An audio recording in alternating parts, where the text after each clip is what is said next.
네, 안녕하세요. 해커스 한국사 안지영입니다. 해커스 한국사 능력 검정 시험 심화편 지금 진행하고 있고요. 이제 문화사 부분에 해당하는 파트 잠깐 볼 건데 경제, 사회, 문화 파트가 좀 들어가는 고대 파트 정리 좀 해보겠습니다. 자, 경제하고 사회, 문화적인 부분, 고구려, 백제, 신라, 통일신라, 발해 비슷한 것도 있고 다른 부분이 있는데 여기에 지금 정리되어 있는 문화유산, 유적이나 유물, 사진 같은 거 있을 거예요. 이게 아마 여러분들 교재 보시면 이제 이런 거 암기책자라고 하나 요약집이 딸려 있는 게 있을 텐데 여기에 아마 한 페이지 정도 같은 거에 정리되어 있을 거거든요. 여러분들 시험장 가시게 되면은 이 두꺼운 책자 들고 갈 수 없기 때문에 그 책자에 정리되어 있는 부분 호로록 한번 읽어보시면서 특히 탑이나 사찰이나 이런 거는 한 번에 외워지지 않을 수 있고 의외로 직전에 보는 게 조금 도움이 많이 될 수 있으니까는 요걸로 좀 가지고 다니면서 위치나 이미지 같은 거 거의 똑같은 거 나오거든요. 계속해서 자주자주 봐주시면 좋을 것 같습니다. 자, 우선 고대 경제 파트 먼저 한번 살펴볼게요. 경제. 자, 고대 경제 보니까 통일신라 모습 한번 보겠습니다. 토지제도 진짜 힘들죠. 이거는 고려시대, 조선시대에도 가장 어려워하는 파트 중에 하나인데 땅 문제는 해결이 잘 안 되는 것 중에 하나였어요. 계속 문제가 발생을 했기 때문에 계속 바꿀 수밖에 없어서 우리가 외우는 지점이 많아질 수밖에 없는 거죠. 자, 통일신라의 경제 부분 한번 보겠습니다.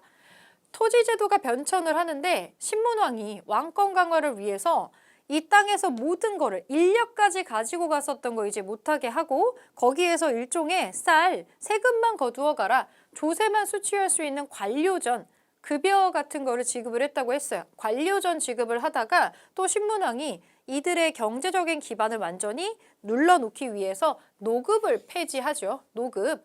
귀족들의 경제적인 기반이에요. 노급은 관료전이랑 다르죠. 거기에 살고 있는 사람들의 노동력까지도 착취할 수가 있는 대단히 경제 기반이 세고요. 노급 같은 경우에는 반환을 하지 않아요. 세습이 가능했다는 얘기겠죠. 대대손손 물려줄 수가 있었던 거죠. 그러니까 노급이 많아지면 국가로 환수되는 땅은 줄어들고 귀족들의 세력은 계속 늘어나겠죠. 자, 그리고 나서 정전이라는 게 등장을 해요. 실제로 농사 짓고 사는 사람들은 백성인데 얘네들이 자기 땅이 없잖아요. 그래서 정전이라는 걸 지급을 해서 어쨌든 정전에서 농사 짓는 사람들이 국가에다가 세금을 내겠죠. 국가의 토지 지배력을 강화하고 백성들이 유랑민이 되지 않도록 경제 기반을 잡아주기 위해서 정전이라는 걸 지급을 합니다. 그리고 나서 왕권이 조금 약해지면 노급 당연히 부활하겠죠. 어떤 식으로든 부활시키려고 하겠죠. 경도강 때가 되면은 그동안에 자기들의 혜택을 누리고 있다가 이게 아예 없는 거였다면 모르겠어요. 이미 이거의 단맛을 다 본 상태입니다. 그래서 노급만 한 게 없지 이 생각을 했던 것 같고 진골귀족의 반발로 왕권이 조금 약한 임금이 등장하자마자 바로 노급이 부활을 합니다. 노급이 폐지되고 노급이 부활되는 걸 보면 왕권이 강해지고 왕권이 약해진다라고 하는 걸 볼 수가 있고요. 자, 민정문서라는 특이한 문서가 하나 있습니다. 신라 촐락문서인데 일본의 동대사라는 데에 정창원 창고에서 발견이 되는 건데 1933년에 발견이 됐어요. 여기 창고에 물건을 정리하다가 그 불교 경전을 정리를 하고 있었는데 불교 경전을 포장하는 일종의 겉에 포장지 같은 데가 이게 그냥 종이가 아니라 이게 신라의 민정문서였던 거예요. 그거가 이렇게 중요한 문서였다라고 하는 거를 30년대가 돼야 발견을 하게 되고 이거에 대한 연구는 조금 더 나중에 이루어지게 되죠. 이때는 일제강점기였기 때문에 그래서 민정문서라고 하는 게 있어서 예전에도 어디에 얼만큼 누가 사느냐, 땅을 얼만큼 가지고 있느냐 이걸 알아야 세금을 걷겠죠. 이런 거를 기재해 놓는 문서였던 것 같은데 세금 걷는 거, 조세징수와 어디에 누가 얼만큼, 남자는 몇 명, 여자는 몇 명 이런 걸 알아야 군대도 동원하겠죠. 노동력 징발에 활용하기 위해서 동네마다 작성을 했던 것 같은데 그 지역의 세력인 촌주가 있어요. 촌장 같은 촌주가 있겠죠. 매년 어느 집에 몇 명이 태어나고 누가 죽었고 하는 거를 다 세고요. 이 집안의 땅이 몇 평인지, 과실수가 몇 그루인지 이런 것까지 매우 디테일하게 적었고 3년에 한 번마다 업데이트를 해가지고 생각보다 체계적으로 적었어요. 이거를 기반으로 세금을 걷고 했다라는 걸 알 수가 있습니다. 그래서 이 집집마다 등급, 변동 상황, 성별과 연령, 인류 규모, 그리고 논밭의 면적까지 아주 디테일한 문서가 들어왔고요. 요거는 사람과 토지 재산이 같이 붙어있는 문서인데 나중에 근대로 넘어오면 이거 찢어지죠.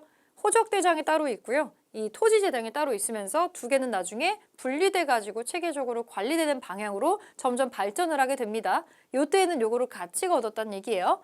자, 그리고 대외교류 한번 보겠습니다. 당항성, 한강 유역 부분의 끄트머리의 당항성과 저기 울산 지역의 울산항이 되게 유명을 했는데 여기 두 군데가 다 국제무역항이에요. 외국의 상인들이 왔다 갔다 하는 국제무역항이어서 아라비아 상인들까지 왔다 갔다 했다고 되어 있고요. 그 당나라에는 신라방이라고 하는 신라 버전 코리아타운이죠. 이런 게 형성이 돼가지고 아주 활발하게 교역을 한 것으로 나옵니다. 그리고 전설적인 존재인 우리가 바다의 왕자라고 하면 다 장보고를 떠올리게 되는데 이 장보고의 활동이 또 엄청났어요. 완도의 청해진이라고 하는 일종의 군부대 겸 군사들이 모여있는 집결지 겸 여기가 이제 이 무역을 총괄하는 어떤 중간 거점도 됩니다.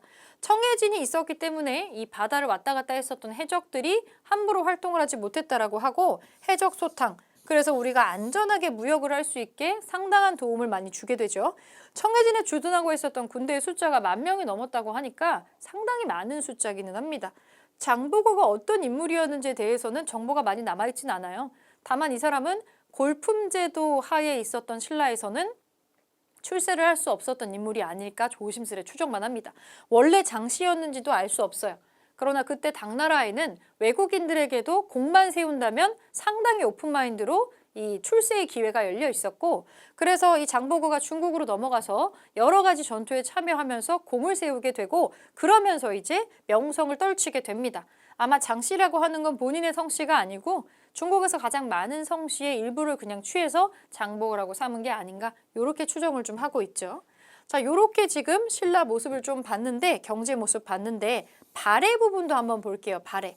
발해는 여러분 위치 머릿속으로 떠올려 보세요. 저기 위쪽이에요. 저기 위쪽이고 농업도 하기는 하지만 우리나라 한반도 모습 떠올려 보세요. 따뜻하고 물 많고 평지 많은 데는 주로 대한민국이 펼쳐져 있는 남쪽입니다. 위로 갈수록 산이 많아지고 고산지대, 고원지대 이런 데가 많아서 농사를 짓기에는 조금 불편해지는 지대들이 나오게 돼요. 그래서 농사를 짓긴 짓지만 주로 밭농사입니다. 우리처럼 넓은 벼농사 곡창지대를 갖고 있진 않았어요. 주로 밭농사를 하고요. 목축이 발전을 해서 특히 이 행정구역 중에서 솔빈부의 마리, 그 발해의 고원을 뛰어다니는 마리 특산물로 상당히 유명했다라고 알려져 있습니다. 그리고 발해가 한참 발전할 때는 정말 사방으로 통하지 않은 데가 없었는데 대외 교류를 하는 길을 여러 개를 두고 있어서 당나라 교류하는 영주도, 일본이랑 교류하는 일본도, 심지어 거란이랑도 소통하는 거란도가 있고 신라하고는 사실 철천지 원소일 수도 있는데 신라하고도 교역로를 뚫고 외교를 해요. 물론 다른 지역에 비하면 상당히 소극적으로 하긴 하지만 어쨌거나 완전히 폐쇄를 한 건 아니었다라고 하는 거, 교역을 굉장히 두루두루 했다라는 특징을 가지고 있습니다. 요 길들이 있었다는 거 잠깐 기억해 주시고요. 자, 그러면 사회 모습 어땠는지 보겠습니다. 사회. 삼국의 사회 모습을 보면 당연히 신분제도는 나뉘어 있어요. 평등하지 않았고요. 자, 고구려, 백제, 신라 한번 보겠습니다. 고구려의 지배층은 왕족인 고씨, 고주몽의 고씨, 그리고 오부족 출신의 귀족으로 구성이 되어 있고요. 얘네들이 각자의 가를 구성을 하고 있는 제가회의의 귀족회의가 있습니다.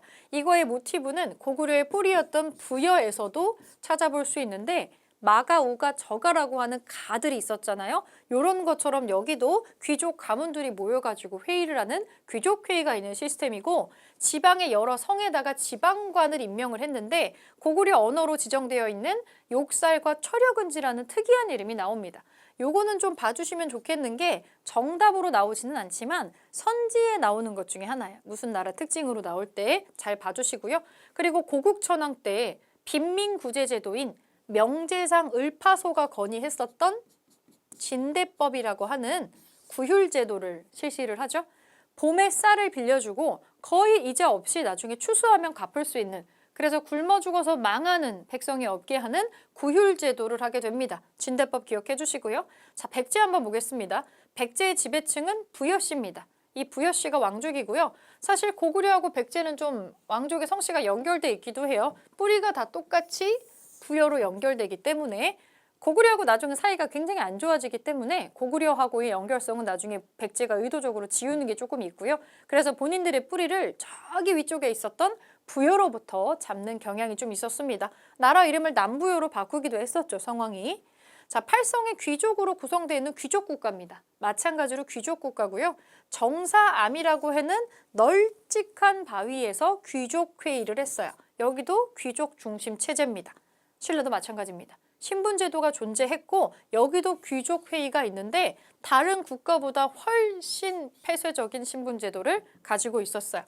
왜냐하면 우리나라 지도 이렇게 보시면 여기 고구려 있고 여기에 백제 있고 지금 여기에 보시면 이쪽에 폐쇄적인 부분에 여기에 신라가 있었는데 신라 지역은 보면 우리 신라 지역에 여기에 산맥이 이렇게 있어요. 산맥이 있으면서 태백산맥, 소백산맥 이런 걸로 지금 여기가 막혀 있잖아요. 우리 동쪽이 높고 서쪽이 낮잖아요.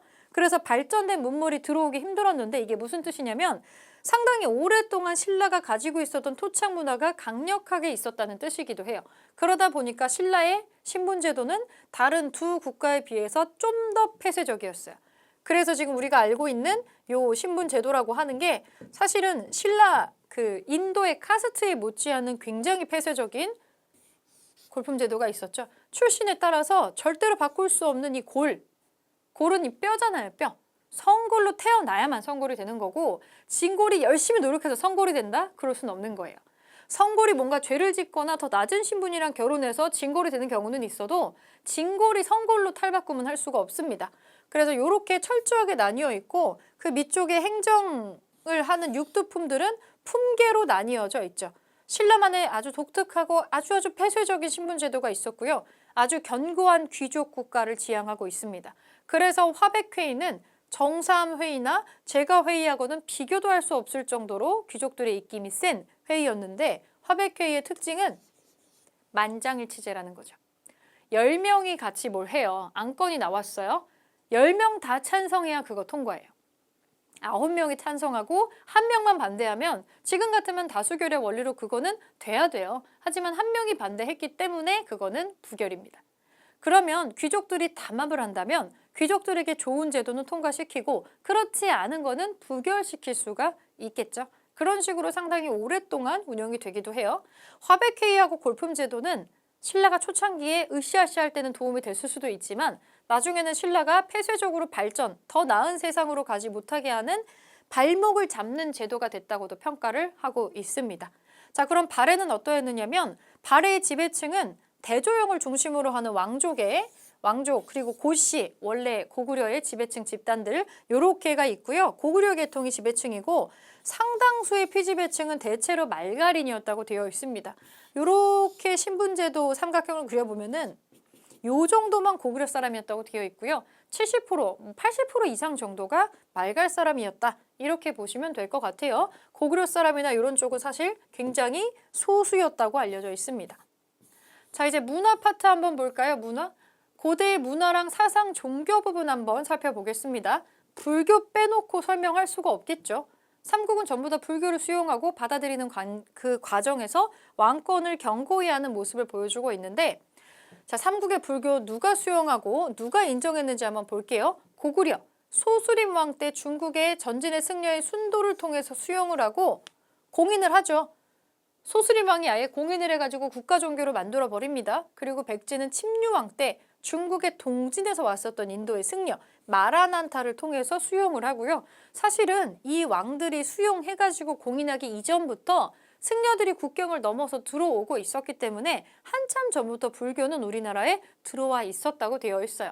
근데 불교가 사실 인도 종교거든요. 외래 종교여서 정착을 하려면 국가에서 이거를 이단이 아니라 종교적으로 믿어라 라고 이제 인정을 해줘야 되는 그런 단계가 필요한데 그게 요 임금 때 각각 진행이 됐다는 거예요. 가장 늦게 된 데가 신라입니다. 불교를 공인하고 율령을 반포하는 걸 신라가 제일 늦게 해요. 다른 나라하고 100년 이상 차이가 납니다. 신라는 상당히 폐쇄적인 위치를 가지고 있죠. 그래서 불교라는 외래 종교가 쉽사리 뚫고 들어오지를 못하고 원래 전통적인 토속 종교랑 민간 신앙이 엄청 강력했어요. 원래 신라는 되게 다신교거든요.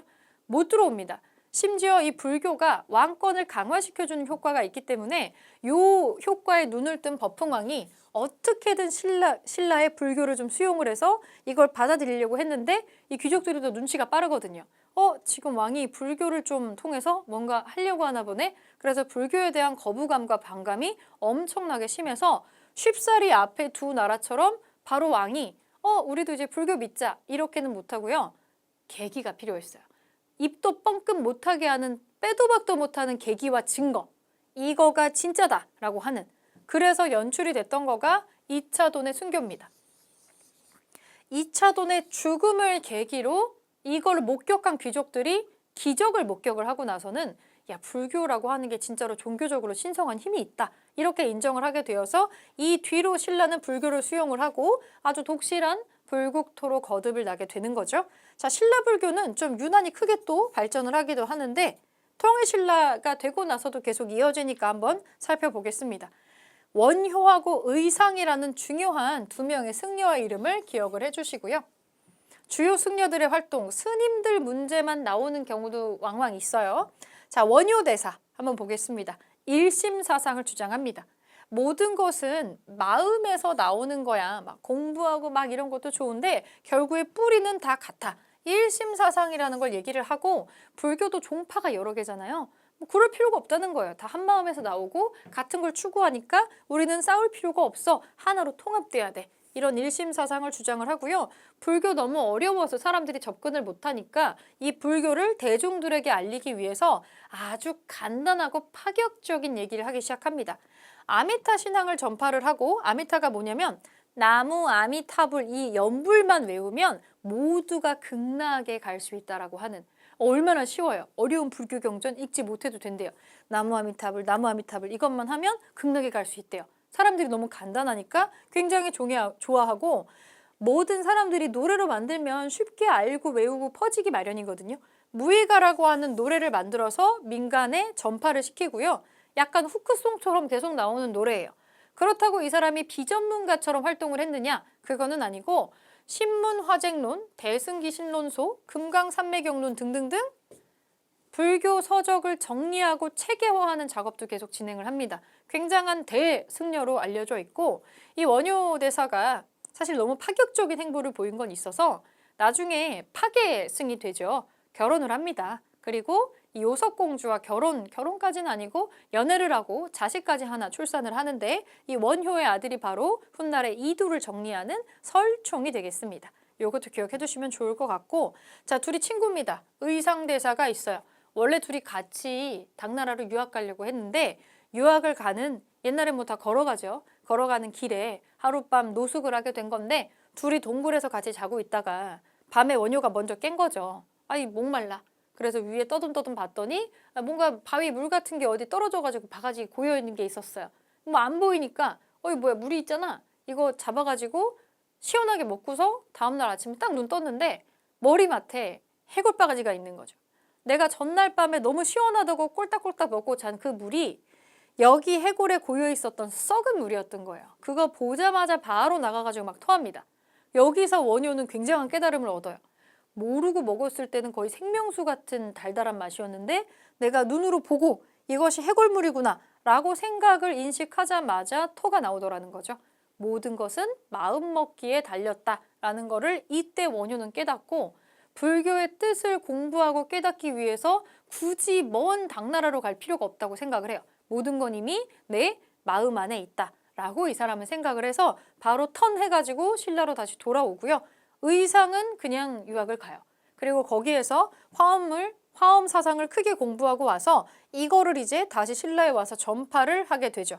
당나라에서 열공하고요. 돌아와서 이거를 퍼뜨리기 위해서 사찰을 많이 짓는데 원효나 의상이 지은 사찰 굉장히 많고요. 영주의 부석사 아시죠? 워낙에 관광지로 유명하니까 영주의 부석사가 이제 의상대사가 건립한 것으로 알려져 있는 유명한 사찰입니다. 화엄 사상을 전파하고 이걸 정리를 하는데 원효대사하고 짝꿍으로 나오는 이유가 있어요. 이 의상이 전파한 게 관음신앙이에요. 질병과 우리가 어떻게 할 수 없는 자연재해, 우리가 현재를 불안하고 너무 힘들게 살고 있는 우리 너무 백성을 힘들게 하는 현세의 고난, 사람들 여기에서 구제받고 싶어 해요. 그렇게 하는 이 마음을 활용을 해서 마음에 안정을 주고 불안을 정리해주는 관음신앙을 강조를 하고, 우리 연초에 연말에 그 첫 해 뜨는 일출 보러 가는 명소 있어요. 강원도 양양에 낙산사라고 있는데 그 관음보살 모시는 도량이거든요. 관음신앙을 강조합니다. 원효대사가 나무 아미타불을 퍼뜨려요. 이것만 외우면 우리 죽어서 극락에 갈 수 있대요. 여기다가 의상이 관세음 보살을 덧붙입니다. 현재 우리를 구제해주는, 지금의 고통에서 벗어나게 해준대요. 이거 외우면. 그래서 연불이 완성이 되죠. 나무 아미타불, 관세음 보살. 이것만 외우면 이 연불을 통해서 현세의 모든 고통에서 벗어나고 죽어서는 극락에 갈 수 있는 거예요. 그래서 지금도 우리가 이 연불을 외우고 있는 거죠. 죽어서 살아서의 모든 고민이 해결이 되네요. 그래서 이 두 분을 굉장히 중요하게 보는 게 있습니다. 화엄사상 공부하신 분이니까 사상을 정리한 책도 당연히 쓰셨겠죠. 요거 참고로 기억해 주시고, 해초라는 분이 또 있어요. 우리가 보통은 불교 제대로 공부하기 위해서 그쪽으로 유학들을 많이 가시는데 인도로 가신 기록이 있고요. 중앙아시아 지역을 조금 이렇게 걸어다니면서 여행을 하시면서 일종의 최초의 여행기라고도 할 수 있는 왕호천축국전이라고 하는 책을 쓰신 것으로 해초는 선지에 많이 나오는 사람입니다.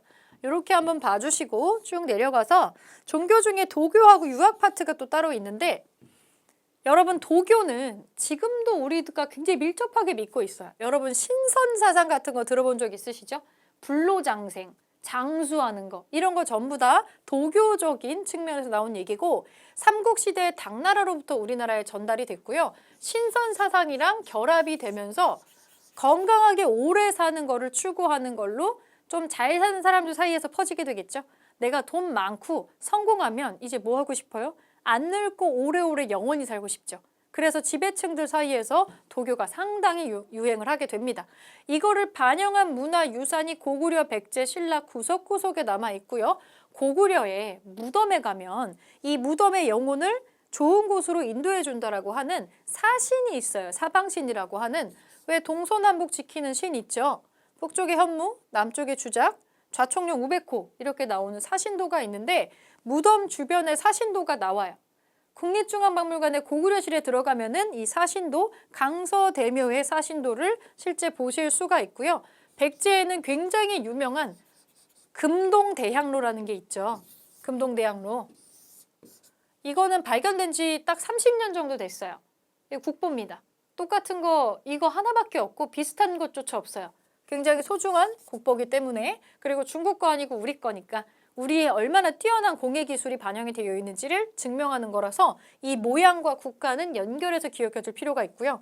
여기는 도교만 들어가 있는 게 아니고 불교도 들어가 있고 전통신앙도 파악이 되어 있는데 도교적인 부분도 나온다라는 거예요. 그리고 백제의 산수 무늬 벽돌이 있습니다. 이렇게 네모나게 나오고 산 같은 거 이렇게 그려져 있는 건데, 큰 도교 신선들이 사는 그런 자연의 모습, 산 이런 게 묘사가 되면은 보통은 도교적인 특징이라고 보고 있고요.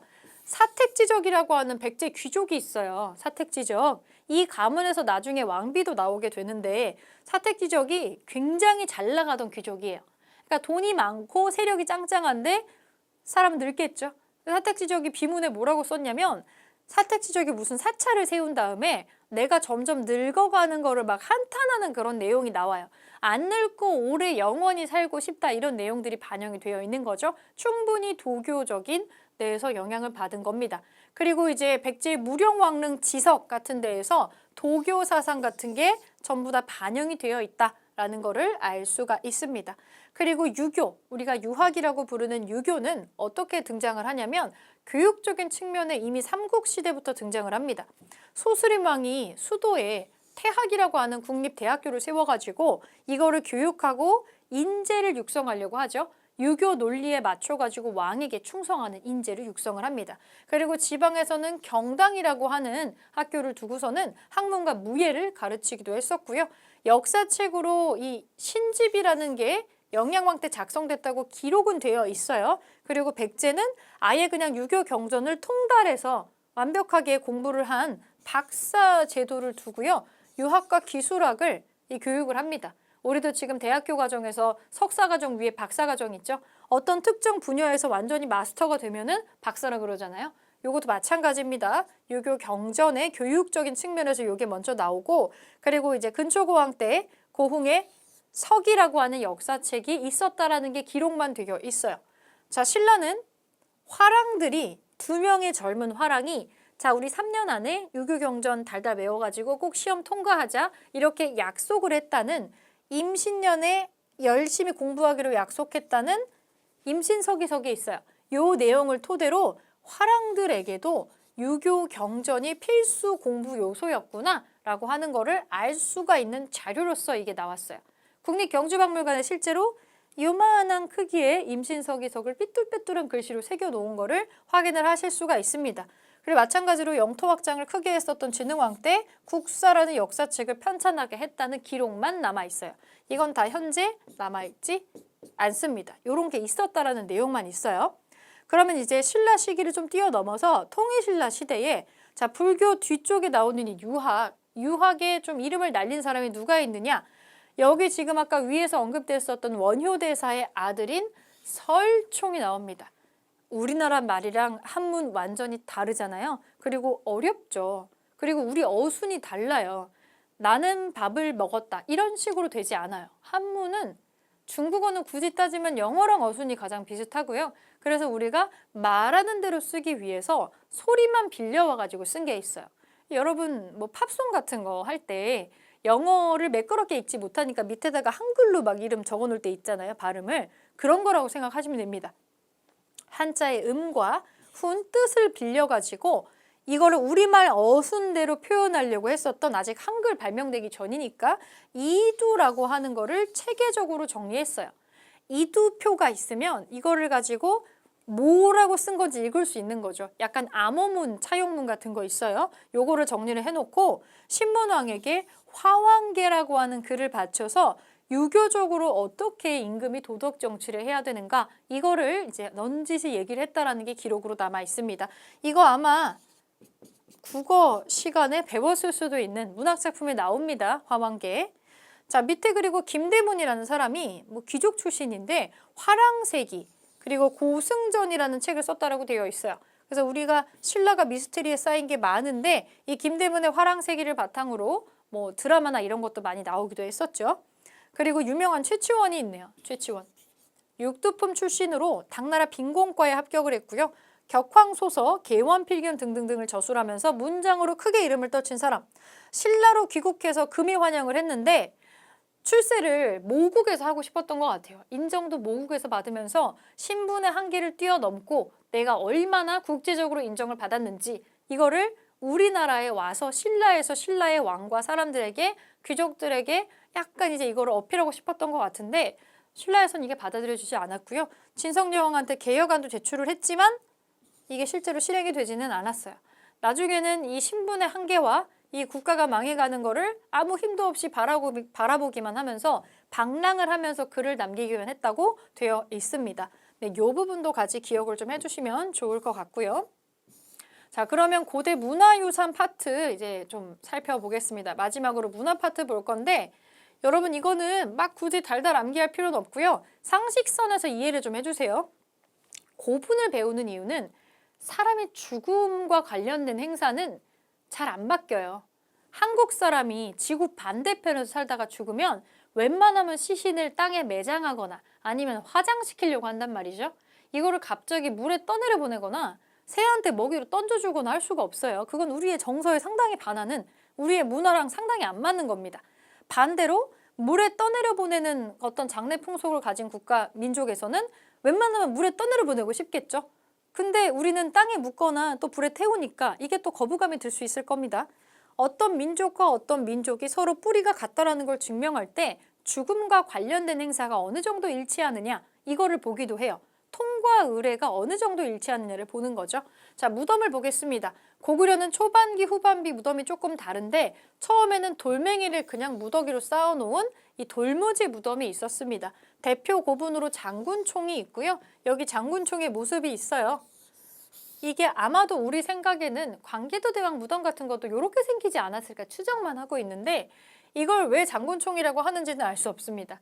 일제강점기 때 발견이 됐는데 그때 한간에는 이거 유명한 고구려 무슨 장군의 무덤이래 이렇게 얘기가 나오면서 장군총이라고 이름이 붙이게 됐고요. 실제 무슨 장군의 무덤이다 이렇게는 나와 있지 않답니다. 돌을 쌓아가지고 계단식 피라미드처럼 만든 거고 후반기가 되면은 굴식 그러니까 이렇게 안쪽에 방이 이렇게 있고 여기에 입구가 있는 거죠. 일로 들어가는 거죠. 사람이 굴식 돌방 무덤이 만들어지게 되고 무용총이나 강서대묘 같은 게 있어서 여기 방에 벽화 같은 게 그려져 있기도 해요. 널방을 만든 다음에 위에 흙을 덮어가지고 봉분을 만드는 그리고 여기에 그 유명한 모주림 천장 구조가 나오고요. 고분벽화, 사신도 같은 게 나오기도 합니다. 자, 백제는 고구려랑 연동이 되어 있어요. 어떤 거에서? 자, 돌무지 무덤. 돌무지 무덤 나오네. 굴식 돌방 무덤. 여기도 굴식 돌방 무덤이 있네. 유사하죠. 뿌리가 같기 때문이에요. 실제로 고구려 사람들의 일부가 내려와서 백제 사람 된 거거든요. 자, 돌무지 무덤은 백제 시기에는 유적지가 전부 남한에 있어요. 대한민국에 있단 얘기예요. 잠실에 서울 석촌동에 가면은 아직도 고분 공원이 남아 있어요. 무덤 몇 개 모아가지고 이 고분 공원을 만들어 놓은 게 있는데 여기서 가장 크게 만들어져 있는 무덤이 우리 생각에는 근초고왕 무덤 같은 게 아닐까 생각되는 무덤이 여기에 있습니다. 고구려 돌무지 무덤이랑 굉장히 비슷하게 생겼어요. 잠실 한복판에 있고요. 예전에는 이런 돌무덤이 엄청 많아서 이 동네를 이제 돌마을이라고 했었어요. 그거를 한자로 바꿔가지고 석촌이라고 하는 지명이 만들어지게 된 거죠. 그리고 웅진 시기에 무령왕의 무덤이 중국의 영향을 받아가지고 벽돌 무덤으로 이렇게 구축이 된 게 있습니다. 이거 지금 공주에 가시면 보실 수가 있어요. 중국 영향 받아가지고 만든 무덤이다. 여기 옆에 무령왕릉 나오거든요. 이 부분도 한번 봐주시면 좋을 것 같고 왜냐면 이게 주인공이 누군지가 확실하게 알 수 있는 거의 유일한 무덤인데다가 우연히 발견이 됐고 유네스코에도 지정이 되어 있기 때문에 요거 잘 기억해 주시면 좋을 것 같습니다. 그리고 이제 성왕이 사비로 천도하고 나서 굴식 돌방 무덤 상당히 많이 만들게 되고요. 부여에 가면은 지금 부여왕릉원이라고 해요. 부여왕릉원이라고 하는 요런 이 왕릉급의 무덤들이 모여있는 그런 지역들을 보실 수가 있습니다. 신라는 뭐 워낙에 유명하죠?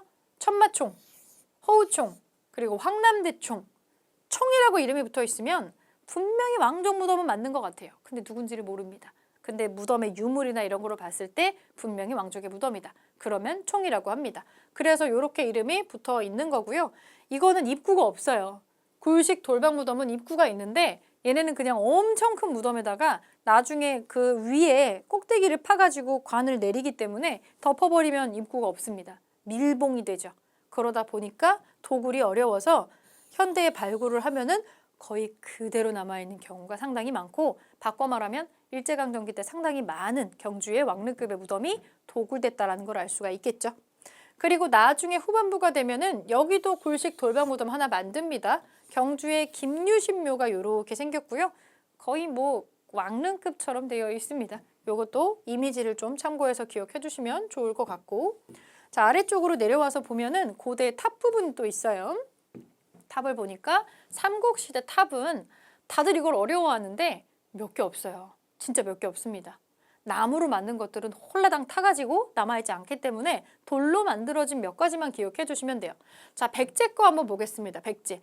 익산에 미륵사지 석탑이라고 여기 반쯤 무너진 거 이렇게 있어요. 요 이미지 기억해 주시고요.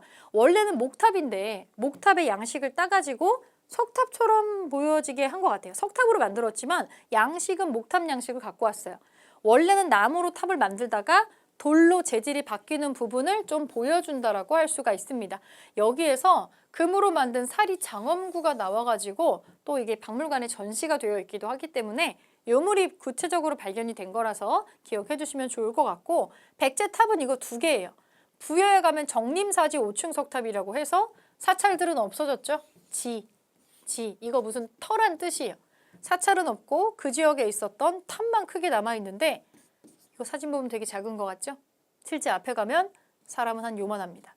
굉장히 큰 탑이에요.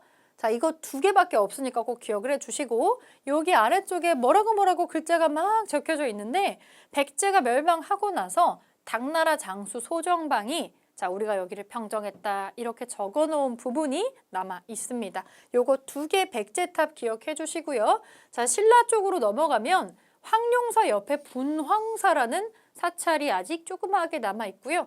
여기에 모전석탑이 있어요. 모전은 뭐냐면 전돌을 모방했다는 뜻입니다. 아직 이걸 구워서 벽돌로 만든 건 아니고요. 벽돌 모양으로 돌을 깎아가지고 만든 거예요. 이걸 모전석탑이라고 합니다. 이거는 선덕여왕이랑 연결된 사찰이에요. 같이 기억해 주시고, 자, 경주에 있는 사찰 탑 조금 더 보겠습니다. 경주의 가문사지의 동쪽 서쪽에 3층 석탑이 있어요. 여기 보통은 우리 석탑이 이렇게 생겼죠? 가문사지 석탑도 이거 지금 이렇게 보니까 작은 것 같잖아요. 되게 큽니다. 여기 가면은 사람이 거의 요만해. 엄청나게 큰 탑이 두 개가 짠! 이렇게 서 있고 클 수밖에 없죠. 가문사지는 이 문무대왕이 통일을 하고 삼국 통일을 하고 그 아들인 신문왕이 만드는 건데 삼국 통일의 위엄을 달성한 아버지의 은혜에 감사하면서 지은 사찰이니까 상당히 규모가 있었겠죠. 근데 사찰 건축은 지금 하나도 남아있지 않고 터만 남아 있습니다. 그리고 유명한 불국사의 3층 석탑입니다. 우리가 흔히 석가탑이라고 부르는 탑이 이 탑이고요. 여기 안에서 가장 오래된 목판 인쇄물 무구정광 대다란이경이라는 게 나왔어요. 칙천무호 때 썼던 글자가 여기에 나와서 이거가 언제 여기에 들어갔는지를 시기를 특정할 수 있는 게 여기 안에서 나오기도 했습니다. 자, 통일신라 때 거, 신라 거랑 통일신라 때 거를 좀 구별해가지고 기억해 주시고요. 통일신라 사탑으로 승탑으로 또 하나 나오는 게 화순에 쌍봉사 철감선사 승탑이 있는데 승려를 모티브로 만든 승려의 무덤 같은 탑이에요. 나중에 선종이 유행을 하게 되면서 승탑이 다수가 만들어지게 되는데 그거하고 연결해서 문제가 나올 수는 있어요. 승탑을 만들고 집중적으로 조성을 한다면 선종이라고 하는 불교의 종파가 유행을 하고 있었던 시기로 추정을 해주시면 됩니다. 자, 승려의 사례를 봉안한 승탑이라고 되어 있어요. 그리고 항상 딱 한 개밖에 나오지 않는 발해 탑이 있습니다. 영광탑이라고 있고요. 이 끝에 풍탑 같은 게 조금씩 매달려 있어요. 요거 이미지 한번 봐주시고 당나라 영향을 받은 전탑이다. 이거는 벽돌탑입니다. 그렇게 생각해 주시면 될 것 같아요. 엄밀히 따지면 석탑은 아니에요. 벽돌을 구워가지고 그걸로 쌓은 탑이다. 이렇게 생각해 주시면 되겠습니다. 마지막 부분 불상 부분으로 정리 한번 해볼 텐데 뭐 안 나올 수가 없지만 이미지 진짜 이거랑 똑같이 나오기 때문에 대표적인 것들만 기억을 좀 해줄게요. 자, 고대 시기의 불상 보겠습니다. 여러분 우리 고구려 불상 이거 한 개밖에 안 나옵니다. 꼭 기억해 주세요. 실제 크기 요만해요. 요만하고 고구려 영토가 지금 다 북쪽에 있는데 이건 진짜 생뚱맞게 경주 지역에 있는 좀 경상남도 지역에서 발견이 되거든요. 말도 안 되는 지역에서 나온 거죠. 왜 고구려께 여기서 나왔지? 근데 고구려 건 줄 어떻게 알았나? 이 뒤쪽에 여기 지금 광배라고 이렇게 부처님 후광 부분이 붙어 있는데 이거 이렇게 뒤로 돌려보면 여기에 뭐가 잔뜩 써 있어요. 47글자가 나와서 이게 연가 7년에 저기 평양의 동사라는 고구려 사찰에서 어쩌고 저쩌고 하면서 만들었다. 그리고 더 놀라운 거는 이렇게 만든 거를 1000개를 만들었다고 써 있습니다. 나머지 999개는 발견되지 않았지만 이 고구려의 불교가 융성하게 되면서 신라에까지 영향을 끼쳤음을 증명하는 유물로 볼 수 있겠죠. 자, 금동 연가 7년명, 금동열의 입상이라고 부르기도 해요. 구리로 만들어서 도금한 겁니다. 같이 생각해 주시고요. 그리고 저기 서산에 용현이라는 데에다가 이거는 마예가 붙어 있으면 절벽에다가 쪼아가지고 만든 거 마예라 그래요. 마예불이고요. 마예열의 삼존상. 여기 딱 봐도 이렇게 웃고 계신 분이 있어요. 푸근하게 웃고 계신 분이 있는데 백제의 미소라고 불리는 이 삼존상입니다. 같이 기억을 해주시고 요걸로 그대로 선지가 나올 수 있으니까 이미지하고 같이 묶어가지고 기억해 주시고요. 경주 지역에 넘어가면 신라시대 불상도 있어요. 세 분이 서 계시니까 입상이고요. 세 분이니까 삼존이고요. 자, 경주 배동에 돌로 만든 열의 삼존상이 있어요. 요런 뜻입니다. 요렇게 기억해 주시고 이거 너무 중요하죠. 국립중앙박물관에 엄청난 인파를 몰고 온 이 2022년에 이것만 전시하고 있는 전시관이 생깁니다. 실제로 이거하고 하나 더 있어요. 금동 미륵보살 방가사유상 국보가 2점이 있는데 이거 2점만 전시하고 있는 사유의 방이라는 전시관을 들어본 적이 있을 겁니다. 어느 나라 불상인지는 잘 몰라요, 사실은. 그냥 삼국시대 거예요. 이렇게 써 있죠? 왜냐면 애초에 이거는 도굴된 거라고 보고 있습니다. 그래서 여러 군데로 판매가 되다가 박물관에 정착을 하게 된 케이스라고 보시면 되는데 딱 2점밖에 없고요. 실제 크기가 거의 사람 등신대만 합니다. 굉장히 크고 구리로 만들었지만 본래 삼국시대에는 구리가 금값처럼 비쌉니다. 그렇게 생각해 주시고 반만 가부좌를 틀고 있는 자세가 있어서 반가사유상이라고 합니다. 생각에 잠긴 표정, 석가모니가 깨달음을 얻은 그 직후의 표정이라고 보고 있어서 이제 우리나라 국보 중에서 가장 지금은 유명한 유물이기도 하죠. 그리고 여기 안 가본 사람들 없을 것 같은데 옛날에 수학여행의 메카였죠. 석굴암 불국사. 경주 석굴암 본점불 통일신라 시기에 안정적인 신라의 통일신라의 모습을 그냥 불상 그 자체가 상징하고 있는 모습입니다. 아주 안정감 있는 구도를 가지고 있고요. 신라 예술의 균형의 끝판을 보여줍니다. 이제 안정화되고 있었던 통일된 신라의 어떤 위엄을 좀 보여주는 그런 불상으로 볼 수가 있겠죠. 발에 거는 요거 하나 나오는데 이건 더 조그매요. 더 조그만한 크기고 두 분의 부처님이 앉아 계셔가지고 두 부처님이 나란히 앉아 계신다. 이 이불병좌상이라고 합니다. 자, 이 모습이 뒤에 광배 같은 거 있는 이런 모습이 고구려 거랑 유사하다고 또 보고 있어요. 그런 면으로도 연관성을 찾기도 합니다. 여기에서 벗어나는 것들이 크게 나오지 않기 때문에 우리 교재에 들어와 있는 사진들은 꼬박꼬박 체크하시면서 봐주시면 좋을 것 같고 요런 거 체크하시면은 이제 정리는 하실 수 있을 것 같아요. 자, 여기까지 이제 문화사 파트 정리했는데 아마 뒤쪽에 고려랑 조선시대 넘어가도 이 정도 파트의 유물들이 나오긴 할 거예요. 유적지하고 유물이랑 사진 나오는 거 똑같은 거 몇 가지 있는데 이거 뭔지 모르면 못 풀겠죠. 그러니까 계속 봐가지고 익숙하게는 보셔야 될 거예요.